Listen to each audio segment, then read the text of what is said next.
물리학계에서 논쟁 중인 흥미로운 가설이 하나 있습니다. 우주를 구성하는 근본적인 장들이 지금과는 전혀 다른 상태로 변할 가능성이 있다는 건데, 이런 전환이 일어나면 물리 법칙 자체가 재편될 수 있다는 이야기죠.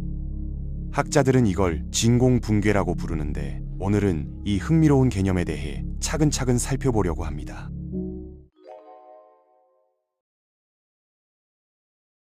먼저 우리 우주를 떠받치고 있는 기본 구조부터 이해할 필요가 있습니다. 현대 물리학에서는 공간 자체가 다양한 장들로 채워져 있다고 보거든요. 이 장들은 마치 보이지 않는 바다처럼 우주 구석구석을 가득 메우고 있고, 우리가 입자라고 부르는 것들은 사실 이 장들의 파동이나 진동일 뿐입니다. 이런 관점을 이해하는 데 도움이 되는 비유를 하나 들어볼게요. 넓은 호수 표면을 생각해 보세요. 호수는 평소에는 잔잔하지만 돌을 던지면 물결이 퍼져나가죠. 이 물결이 바로 입자에 해당하는 겁니다. 호수 자체는 장이고 물결은 그 장의 여기 상태라고 보면 됩니다. 물결이 지나간 후에는 호수가 다시 평온한 상태로 돌아가는데, 이게 바로 에너지 최소 상태입니다. 대부분의 장들은 아무 자극이 없을 때 에너지가 0인 상태로 존재하거든요.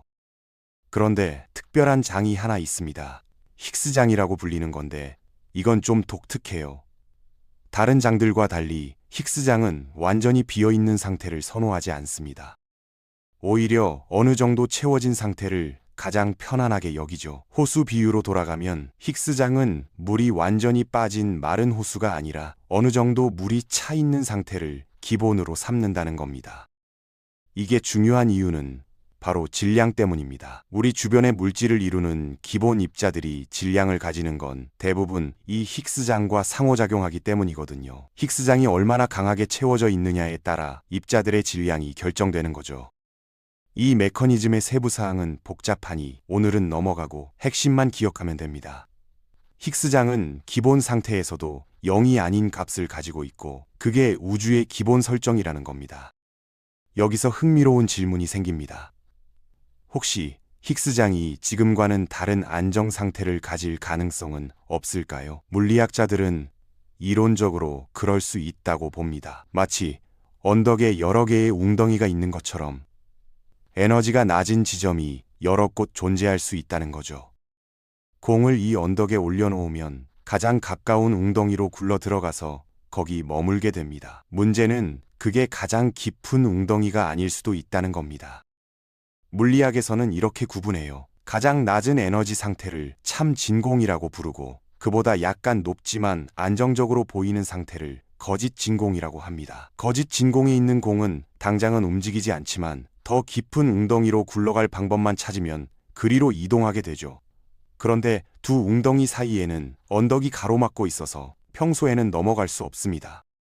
하지만 양자역학에서는 재미있는 일이 벌어질 수 있어요. 하이젠베르크의 불확정성 원리라는 게 있는데, 이게 뭐냐면 양자 세계에서는 모든 게 조금씩 흔들린다는 겁니다. 장의 값도 예외가 아니어서 계속 미세하게 요동치고 있거든요. 이 요동이 충분히 크면 공이 언덕을 뚫고 반대편으로 넘어갈 수 있습니다. 물리학자들은 이걸 터널링이라고 부르죠.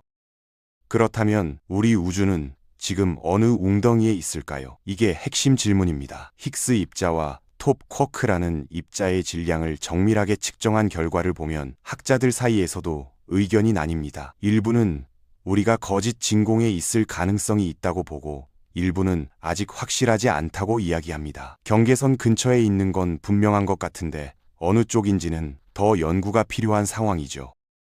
만약 우리가 거짓 진공에 있다면 어떤 일이 벌어질 수 있을까요? 이론상으로는 이런 시나리오가 가능합니다. 우주 어딘가의 한 점에서 터널링이 일어나서 힉스장이 더 낮은 에너지 상태로 떨어진다고 해보죠. 그러면 그 지점 주변에 작은 거품이 만들어지는데, 거품 안쪽은 새로운 진공 상태고 바깥쪽은 여전히 옛날 진공 상태입니다. 여기서 재미있는 물리가 작동합니다.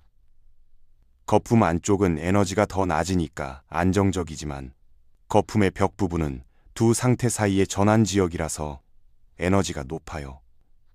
이게 일종의 표면 장력처럼 작용해서 거품을 수축시키려고 하죠.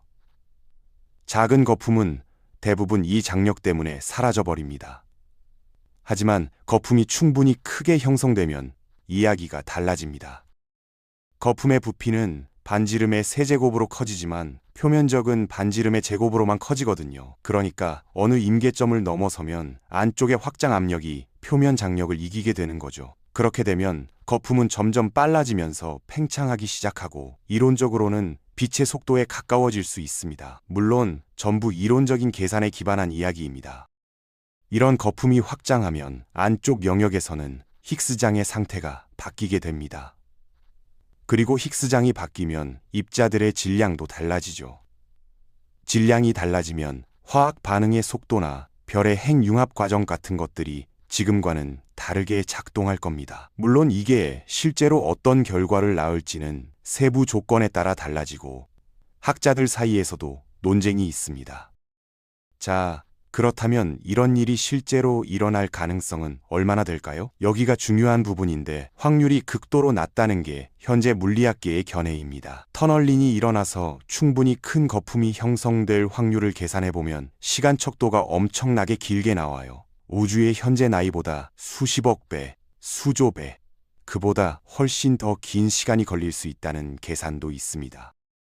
한때 입자 가속기 실험이 이런 전환을 유발할 수 있다는 논쟁이 있었습니다. 고에너지 충돌이 힉스장에 큰 자극을 줄 수 있으니까요. 하지만 자연계를 보면 우주선이라는 형태로 훨씬 더 높은 에너지의 입자들이 계속해서 지구로 날아오고 있고 이런 충돌은 수십억 년 동안 일어나 왔습니다. 그런데도 아무 일도 없었죠. 이건 실험실 수준의 에너지로는 이런 전환을 일으키기 어렵다는 강력한 증거가 됩니다.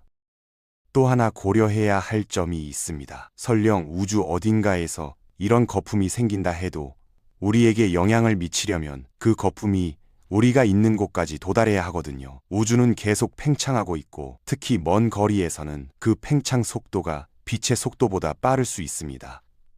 그 말은 충분히 먼 곳에서 시작된 거품은 우주 팽창 때문에 우리에게 절대 도달하지 못한다는 뜻이죠.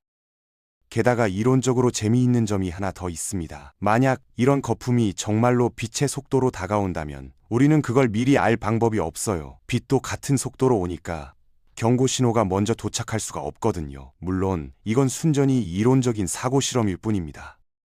결국 정리하자면 이렇습니다. 진공 붕괴는 물리학적으로 흥미로운 개념이고 이론적으로는 가능성이 있다고 볼 수 있습니다. 하지만 현재 데이터와 계산을 보면 당장 걱정할 수준은 아니라는 게 학계의 중론이죠. 우리 우주가 거짓 진공에 있는지조차 아직 확실하지 않고 설령 그렇다 해도 전환이 일어날 확률은 천문학적으로 낮으며 일어난다 해도 우리에게 영향을 줄 가능성은 더더욱 낮습니다.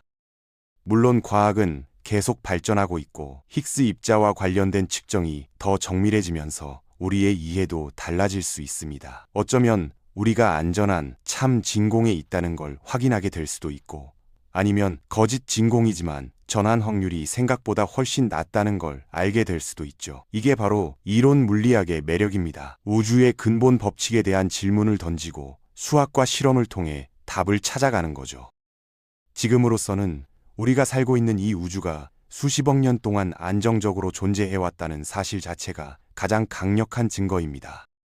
앞으로도 상당히 오랫동안 이 안정성이 유지될 거라고 보는 게 합리적인 관점이겠죠. 물리학자들은 계속해서 데이터를 모으고 이론을 다듬으면서 우주의 본질에 대해 더 깊이 이해해 나갈 겁니다.